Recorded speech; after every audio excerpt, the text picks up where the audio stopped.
Hi guys. Right, you lot, I want you boys in the middle here, please. Boys. Ooh, well, you're excluded for the moment, but if you spend too much time with them and they become an influence on you, we will know about it, okay? Okay, guys, welcome to Lift Club. There's like quite a few of you that haven't been before, so welcome. So the structure of today is going to be a little bit different. We're going to be basically getting you into exercising and squat, bench, deadlifting a little bit sooner this time than what we normally do. Reason being is because I promised a certain number of clients that they could max out today, and it was only a limited number of people. So we're going to be working up. I've actually bought calibrated plates for those of you that are going to be lifting a little bit more, because obviously we're princesses here. The CrossFitters are probably laughing at us. We're princesses here and we need a little bit less of a whip on the bar to perform at our best. So what we're going to be doing today is, like I said, the format's going to be different. I'm literally going to take you through, and Derek is going to take you through a full body warm up. We're literally going to start with like all of your problem areas. So for example, like Steph's literally run over to me and she's like, have you got some plates I can put underneath my feet? Like tight ankles. So when you like go to squat, your heels lift and you feel all out of balance. You struggle to hit depth because your hips are tight. When you're bench pressing, we need a little bit more mobility in our back because that's what stabilizes us.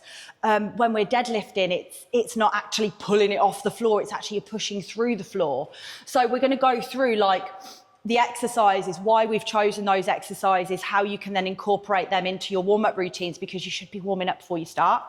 And then we're going to demonstrate each of the exercises in a little bit more detail, go through them again. I know some of you have already heard this, but it's going to be advantageous for you to listen to it again because you'll take something away every time, don't you, Graham? Yeah. And then we're going to get into it. There's going to be some people who are going to go all out, balls out. There's going to be some people that have never ever done this before. And you guys, you're not on your own. Like if you think, oh God, I've never fucking done any of this before. Like you're not on your own. Like every single person in this room. Guys, how many of you before you started with me had never really done anything like this before? Over 50%. So it's really reassuring. You're in a really safe space. But yeah, anything you want to add? No, just get straight into it. Yeah, let's go. Okay, so we're going to literally, if you guys want to kind of like find a space in the floor, don't be too far away, but a space where you can actually move around. So you've probably got like a metre squared around you. Excuse me, you lot need to be closer here so I can see you. You're in my eye line. Don't think I can't see. And you, come on over here. Stu was out last night, so it's been naughty. My eldest coaching client is the most mischievous. Okay, guys, so we're just going to start with, sorry, second eldest. Sorry, Elaine, didn't want to take your crown. Didn't think that was something to gloat about. But yeah, we're going to literally start off with your ankles, your Achilles, your calves. And the reason we're going to do that is because if you all actually just go and squat down now for me, where do you actually feel it? It's like in the back of your ankles, isn't it? It feels a bit sticky. It feels a bit rusty. Well, it feels for me a bit rusty. So what we're going to just start by doing is you're literally just going to elevate onto your toes and lift your toes up and then drop back down for me. And you're just going to do that 5 times. And you actually really want to flex the foot so you're getting a little bit of movement in the back of the Achilles. And I just want you to actually do that 5 times. So 3, by the way, I can't count, 4, so you've probably already done 6. And last one, 5, and then just swap feet. So you're just going to go 1, really flexing that calf, so you're actually getting some movement, some blood flow into it. 2, who can tell me the reason why we're actually doing this? What is the benefits of a warm-up? Prevents injury. Anyone else? Yeah, and then the next one, we're going to do both at the same time. So you're just going to come up, and then you're going to drop back down. And again, and back down. Yeah, prevents injury. It improves blood flow to the muscles. So you're actually sending more blood to the muscles so they're warmer for when you're actually working out.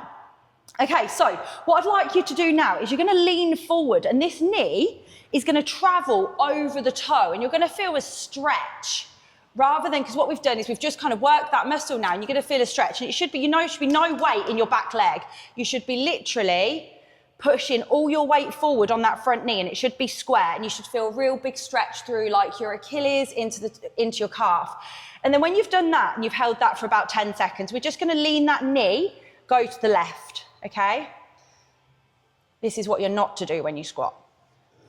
And then the other time, we're going to take it out to the outside, and you feel that it's transitioning into a different area of the calf. And then you're going to go forward again, and you're going to notice how you've actually got more mobility now. Okay? And then you're going to swap legs. So forward onto the left leg, or whichever leg you did first.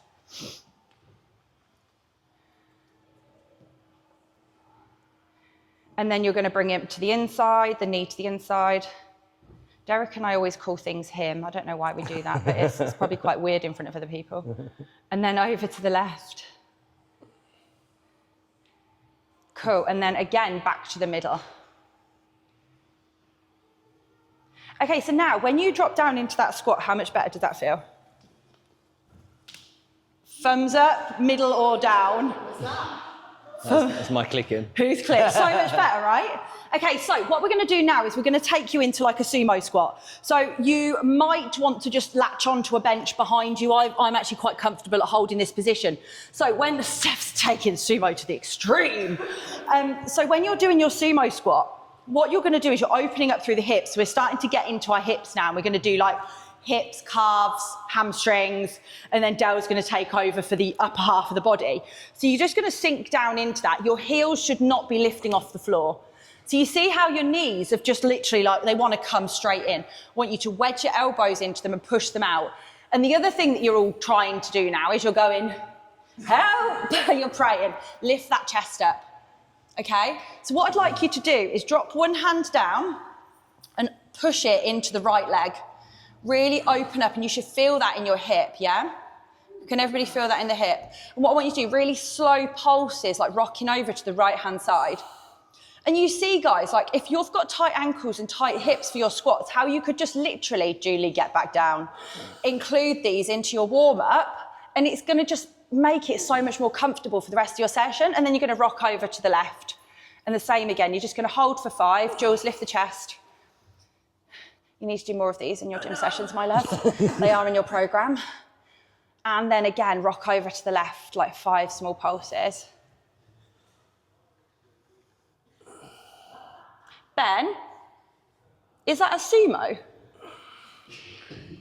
That is the narrowest sumo squatter I've ever seen. He was well skinny. Okay, cool. Nice. And then coming out, guys. Oh, that was grim, wasn't it? Okay, so we're going to take it down now into like just kneeling on the floor for me. And what you're going to do is you're going to place the right foot forward and the left foot is going to stay square, okay? So look at what my position is. I've got a nice 90-degree angle with my right foot, and I've also got a 90-degree angle with my back foot. I'm not too close. I'm not too long, but the other thing is my hips are actually hip width apart, so I've got space in the middle. What I'm now going to do is I'm just going to lunge forward into my left hip, and I'm going to squeeze my glute and push my glute through, and you're going to feel that in the hip, yeah? And remember, we're pushing the knee outwards. We don't ever want the knee to collapse in. Good.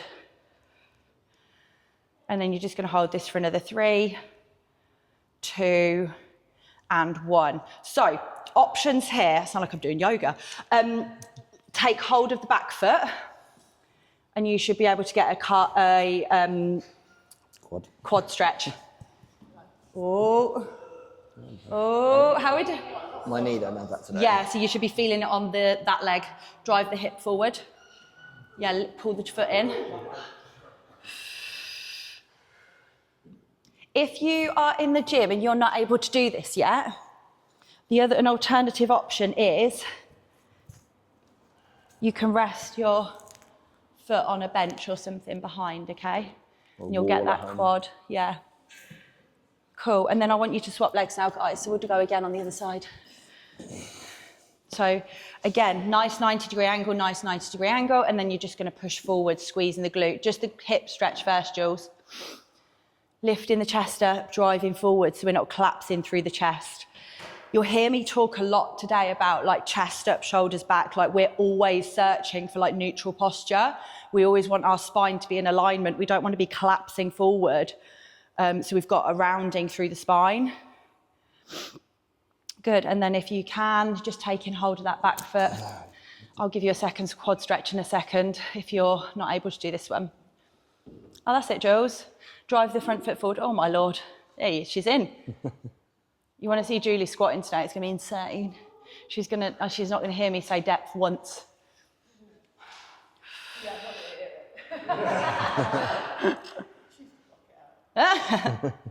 Okay, guys, so we're going to swivel over onto our bums. And we're just going to do one last one.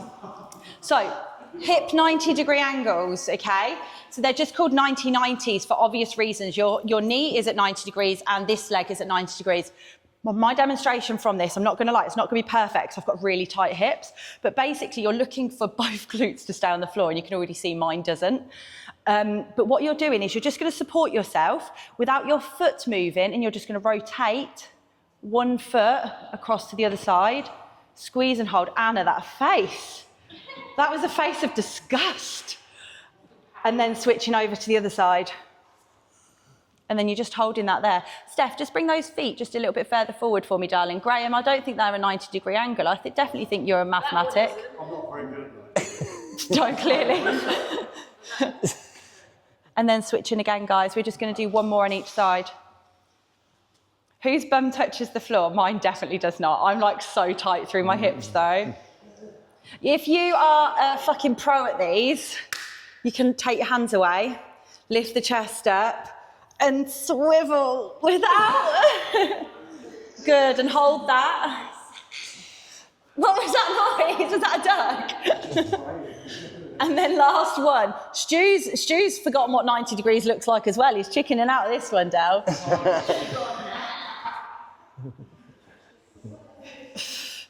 Okay, I'm just going to bring you up to your feet, guys. I'm just going to do a quad stretch for those of you that haven't done one yet. So just your basic. You used to do this in PE at school, I'm sure. Just a normal quad stretch here. Absolute classic. Classic quad stretch. So with this, what you want to be thinking about is your knees want to be in line, your chest wants to be up, and you're actually still driving that hip forward because it's the hip flexor that then goes into the quads that's actually giving you that stretch. Nice. Gemma's tight already. And then swap legs, guys.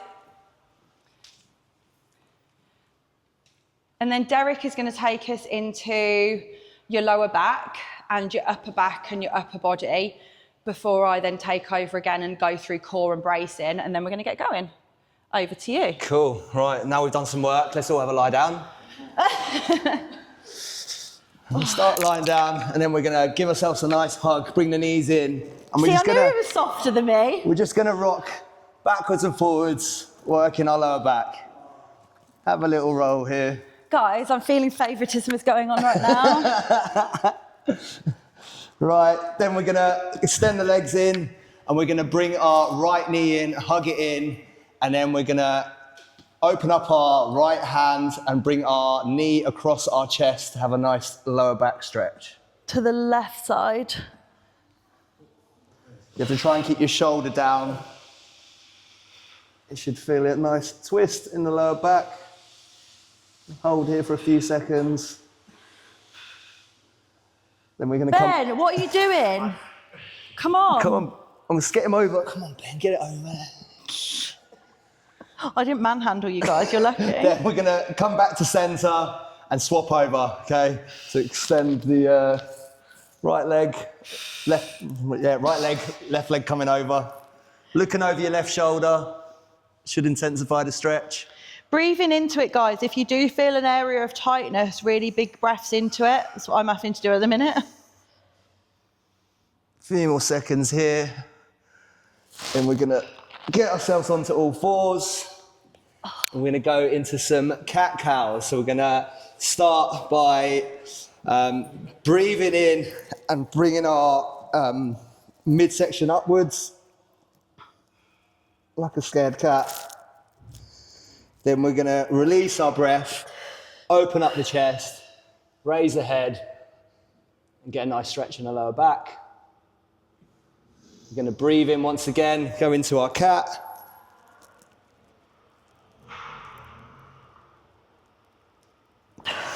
And one more time into our cow. Then we're going to take a seat. We're going to go into a hamstring stretch. So we're going to have our legs out in front of us, take a breath, and then fold and stretch towards your hamstrings. Then take a nice deep breath in again and try to stretch even more. Breathe into it, guys. If you're not reaching your toes, or every breath in, and then find more length as you fold forward, and fold forward from your hips rather than your back. So you're hinging forward. 2 more seconds in here. Right, and we're going to get up onto all fours again. We're going to start warming up our shoulders. We're going to start by threading the needle. So we're going to keep our hips nice and square, shoulders nice and square.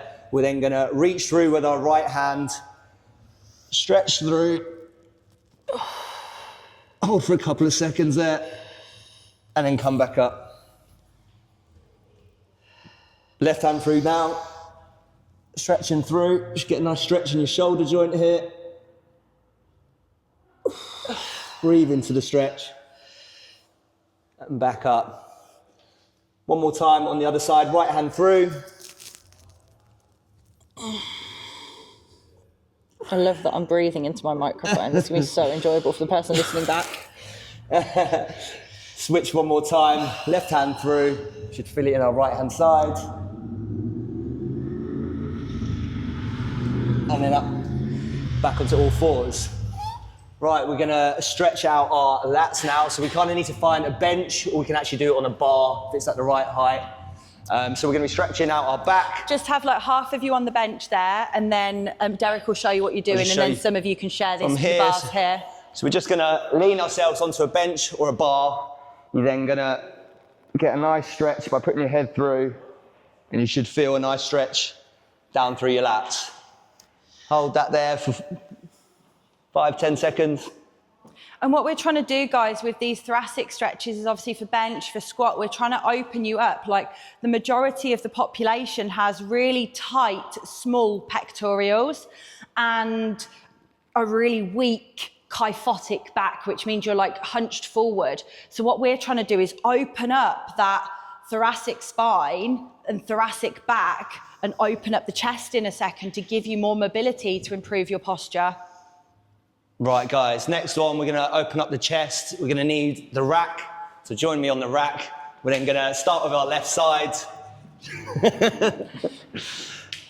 Hand on the rack. We're then gonna take a nice stretch through our shoulder and into our pec muscle. Look over your right hand shoulder. Hold that there for about 10 seconds. And yet again, breathe throughout the movement. You wanna be increasing the stretch as you move throughout. Put your hand a little bit lower. Like here, go here. Now lean into it that way, that's it. Right, switching sides, right hand down, looking over your left hand shoulder. Get a nice stretch. You'll also get a little stretch through your hips as well. Bring your body round to face the opposite direction to your arm. So if your arm is like that, your body wants to be this way, so you're leaning away from it. Nice, right. Kate's going to take us through some core exercises. So, guys, we're going to go through this again. Everybody come back round in front of me. So why are we actually warming you up? Why are we taking you through core? Why are we going to talk about glutes now? Tell me why that's important. Sort it out. Sort it out. Sort it out. Sort that fucking tummy out. So tell me what sorting the tummy out means.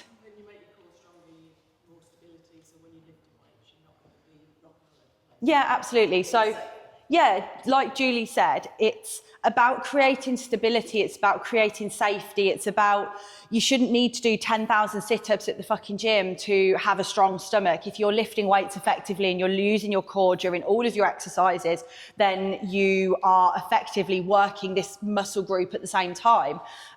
Those of you that haven't heard my most popular analogy, you should be a trunk, like a tree trunk, like standing strong, not a flump. Yeah, we don't want to be like a wobbly, what are they, like marshmallowy flumps?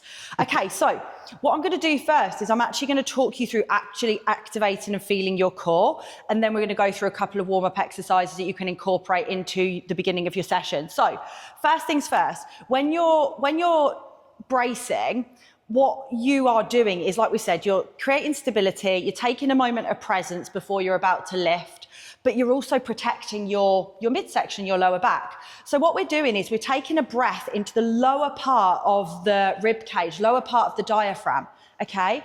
We're then gonna tense the tummy as if somebody is punching us in the stomach, and we're gonna hold that during the whole movement. So if I was squatting here, it would look something like this.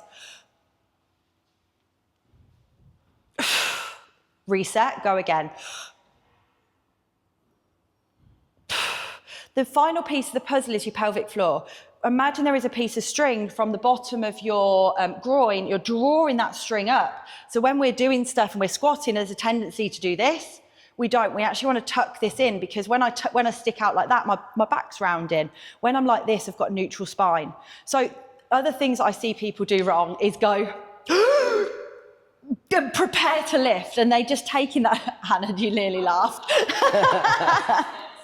I've been there, Sabrina. Hey! And you're just taking the breath into the rib cage. That ain't going to help you. What we want to do is draw the breath down. So what I want you to all do here is just start in like a squat position. I want you to sip your breath down. Okay, it's quite hard if you don't do it. And then tense your tummy muscles, and then open up. Hold them tight. Where you're going to want to give is the moment you're thinking, fuck, this is heavy. And at the bottom when you go, shit, my life. And that's where you want to let it all go. I don't want to hear you talking, breathing out, making any sort of squawking at this point here. Because if you are, you're not bracing, and that's dangerous, okay? So I want to make sure that when you've got max load in your hands, on your back, in your hands, you're always tight through that midsection. It's really, really important. So let's help you kind of create that tension then. So I want you to all lay down for me. First thing first is I want you to we're just going to do like Derek did them last time, but the McGill Big Three. So you're just literally going to brace draw the pelvic floor in, lift the upper body off of the floor and lift one leg up. Your upper back should be off the floor, your elbows should be off of the floor, and you should really be feeling that straight away in the stomach. Can everybody feel that? Okay, cool. Now swap legs. Nice. Now hold that again. Oh. Steph's laughing. She's not bracing. She's going to get told off. Okay, nice. And relax. So instantly, I don't need to give you a fucking grueling core workout for you to feel that. Like even me, Derek, I'm going to use Derek. Derek's got a few more abdominals than I have. But he's got a fucking rock solid six pack. That makes him shake. Because when you're doing it properly, you're not just doing this. You're actually like, right, crunch and lift. And you're feeling the howling through the whole midsection. So the next thing that we're going to do is we're just going to lift our legs in the air, and we're going to do like a dead bug. So when you're lifting your legs in the air, the first thing that you want to do is arch the spine. Push the lower back into the floor, relax the head, and you're just going to drop one leg down, but you're going to lower your leg with your abdominal muscles. And then when you draw that leg back in, you're using your pelvic floor, see my voice shaking, to draw that leg in. And draw it in again. And I just want 5 of these really slowly, because that's all you need. Can you all feel that? I'm probably going to have DOMs tomorrow from this.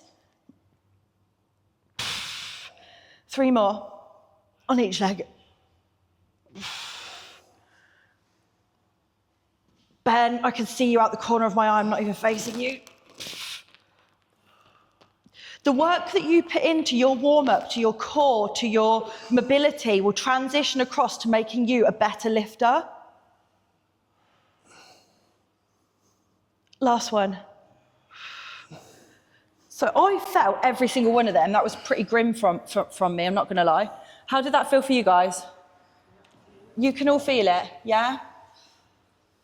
Nice. Okay, cool. So next up, we're going to do glute activation. And the reason we're going to talk about glutes, if you guys just all stay on the floor, is because when Derek demos squats in a second for us, tell me 3 common things that happen with your squats at the minute. So I've covered one already, which is heels lifting. What else happens during the squat? You, sorry? Lean forward. Knees go in. Losing tension. Yeah, okay. So with your glutes are again going to stabilise you because it's your glutes that are responsible for what your knees do, okay? Because they're coming from the origin, which is your hip, right? So if your glutes are engaged and they're working, if I was to now squat now, relaxed, that would happen. So what was wrong with my squat there? So I'm relaxed. I'm wobbly, my knees are coming in. So what am I then going to do? I'm going to generate tension from here with my brace and with my glutes by clenching them but opening up. Yeah, so when I talk about you guys opening up in a squat, what I'm meaning is like the knees are coming outwards like this, and that's controlled through the glutes. And then I'm driving forward and up. So I'm just going to show you my scrunch bum leg shorts. But from here, my knees want to do this as well. When I squat, Derek always criticises me for it actually. But pushing them out and driving them up and forward. He says, why do you squat like that? And I'm like, I'm doing my best, mate, I'm doing my best. But like from here, your knees are coming in, but if you push them out, that's going to push you up, and that then fixes your stability issue. Because if I'm like this, I've got no stability here because I've hunched forward, my brace has given way, so I'm lifting my chest, I'm pushing out, and I've saved myself. So, how do we find those glute muscles? Okay, so I want you to lay flat on your backs for me. And I want you to bring your knees up and your feet close to your bottom. I want you to take your feet slightly wider than hip width apart. Slightly wider than hip width, that's it. And then pop them on the floor. So squeeze your bum cheeks now and don't lift up off the floor, just squeeze them. When you're clenching them, can you feel them? Yeah, everybody feel them. Now with that clench that you've now created, drive up and hold. Don't let the clench out. So with that clench, can you still feel your glutes? There, not open here. Can you feel them more? Ben, higher. Ben's getting picked on today. Gemma, higher. Nice. And now drop back down again. I want you to do 5 really slow and controlled like that. Can everybody feel them predominantly in their glutes, or is any hamstrings or quads getting involved? Higher. Who said hamstrings? Nobody dared? Okay. Yeah, that's it. Good. Nice. 2 more, guys.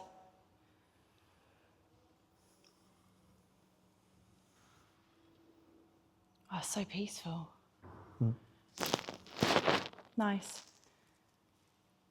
Cool. Any pinching in the lower back? No, good. So today, in the best part of 20 minutes, I've taken you through, and Derek's taken you through, a full body warm-up. You don't need to spend hours on your warm-up. You don't need to spend hours on your core. You don't need to spend hours on your glutes. But if you took so say you were squatting, you're like, right, my weakness in my squats is actually my hips. It's not my ankles, it's my hips. If you took 3 of those exercises, I'll tell you a secret. Your hips is 9 times out, your lower back problem is 9 times out of 10 your hips. Your hips get tight, it transitions into your lower back. So if you have lower back problems after you've lifted, you're a bit achy, it's a bit grumpy, try working on your hips, it'll probably fix it. If you incorporated the glute, the core, and 3 mobility exercises into the beginning of your session, it will really improve your lifting, massively improve it. So that's all I want you to do, take away from today. Do you want to all grab a drink, and then we're going to start demoing, working through squat, bench, and deadlift demonstrations. I need a drink. Do you want a drink? Yeah, sure.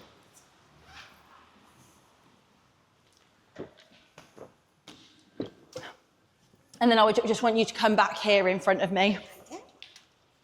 How you doing? You good? I'm going to put it on YouTube, Hayley. So what I'll do is I'll download the transcript for you, and then I can ask it to clip out the warm-up exercises. Oh.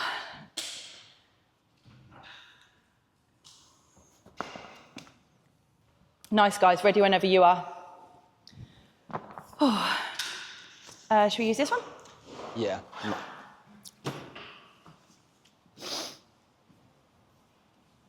Actually, let's use that one there, Dale, the middle one. This one here. Yeah, please. Thank you. Okay, guys, so different types of squats. So you're going to see probably a couple of different types today. Who actually low bar squats? Do you low bar squat? Are you high bar? Okay, there we go. That answers that question then. I just squat. I do squats. Okay, so the difference between the two types of squats. Boys, if you need to put knee sleeves on or anything, do you want to do it whilst you're watching here now, please? Thank you. Yeah, so difference between the two squats is you've got a high bar, which is basically where the bar sits on the top of the neck here, but not on the neck. Del will show you the bar position in a second. Move over this way, Bubba. But then low bar is where it will create a shelf on the back of the rear delts, the back of the shoulder, and it sits slightly lower. The reason that there's two different types is because the center of gravity for a low bar squat is more midline of the body. So in theory, we should lift more, which is practiced and proven. Do you want to show them the two different types? Yeah, so anybody, does the bar hurt anybody's neck? No? Okay, cool. So go on. Yeah. So I squat high bar. I switched to high bar just because I was getting back pain from squatting low bar. It sits just like on the fleshy part of your neck, not on your like vertebrae. It should feel comfortable when you stand up with the bar and the weight. Yeah. Yeah, perfect. And then low bar. The reason that the low bar put extra pressure through Derek's back is for the reason I've just said. So if step backwards for me and just show me a low bar squat, your position. Just before he starts squatting, do you see how he's naturally actually more leant forward? So because the bar's actually more over the central point of his back, which is then going to put more pressure through his spine. And when he gets to the middle, you see it's actually more down the midline of the body in comparison to a high bar, which we'll show you in a second. Okay, so safety. When you are lining yourself up to get underneath the rack, I know I've been through this 100 times, but it's good practice. You want to make sure that you're lining your hands up first, okay? So, for example, you want to make sure that, like, I personally am like a thumb width away from the middle, okay? So there's like the knurling here and there's the shiny bit there. I'm a thumb width away. And before I get underneath the bar, I step directly underneath. And Del's going to show you that now. And the reason that we do that is because if we don't want your feet to be wonky underneath the bar as you pick it up, because again, that's putting extra pressure through your spine. So he's going to directly put his feet under. And what he's now going to do is he's going to take a brace. He's going to breathe in, stand up, stop. Make sure he is in balance. Ben, make sure you are in balance. Breathe in, stand up, stop. Then he's going to do 1, 2. The bar is not a dog. It doesn't need to go across the room for a walk, okay? So, thinking about what we've just spoken about, he's now going to take a breath into his core, a moment of presence before he lifts, and he's going to open up slowly.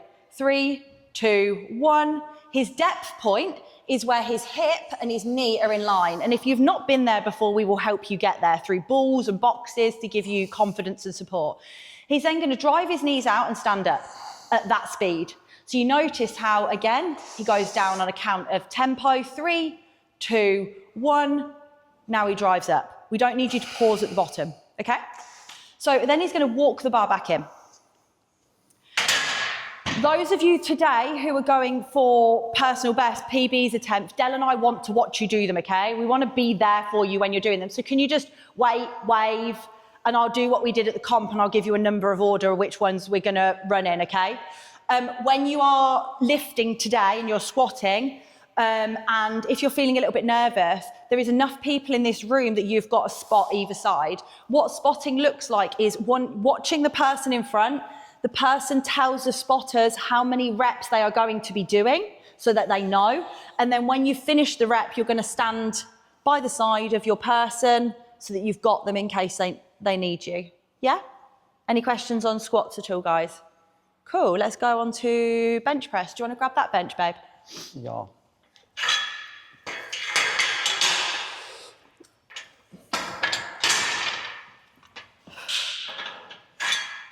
I think I've gone a bit low for you. Sorry, like midget arms. Cool, is that all right height? Oh God, they're out in me. It's wonky, Derek. Is that which one needs to go higher and which one needs to go lower?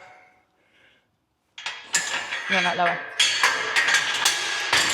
Okay, so you all know what I'm going to do now. But with a partner or a person next to you, I want you to just come and stand in front. One person stand in front of another. It doesn't matter who. Just pick a person and stand in front of them. And then what you're going to do with your person is you're going to get your fist and push it into the middle of their back. Okay? That person's going to hold his arms out. What that's then going to do is draw the shot, and that person who's just had the fist put in their back is going to draw their shoulder blades back and down like that. Okay? Stand from the side, and now relax. Okay, so hands up. He's just going to... Do you see what we've just done there with the bench press? We're stabilising through the back. So this is all going to make sense in a second. Derek's now going to demonstrate a bodybuilder bench where he flares his elbows out to the side and the touch point on his chest is quite high, okay? Stay there. So notice how he's actually not really very stable. His elbows are quite loose and his touch point is quite close to his neck. Now put the bar back down, set up again. So what he's going to do this time, notice how he's doing his little wiggle. He loves the wiggle, does Derek.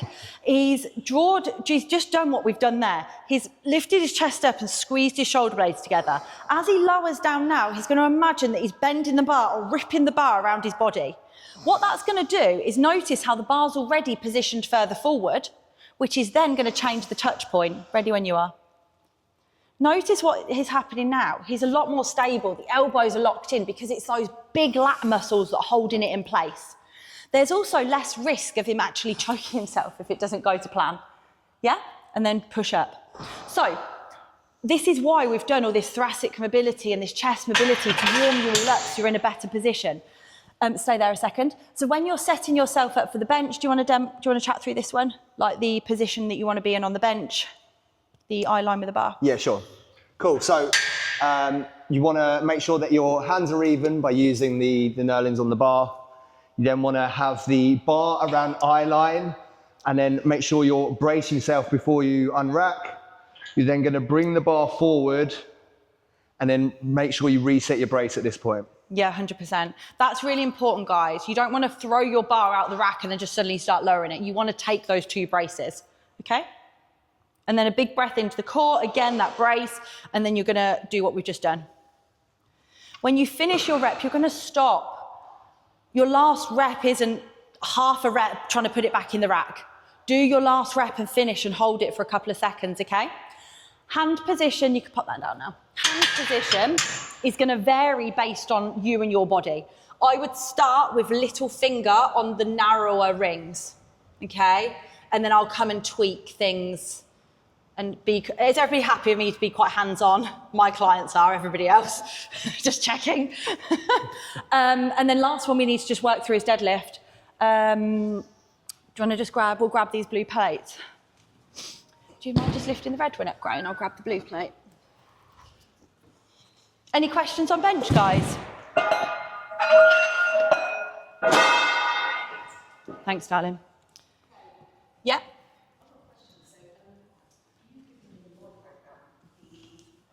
Block press.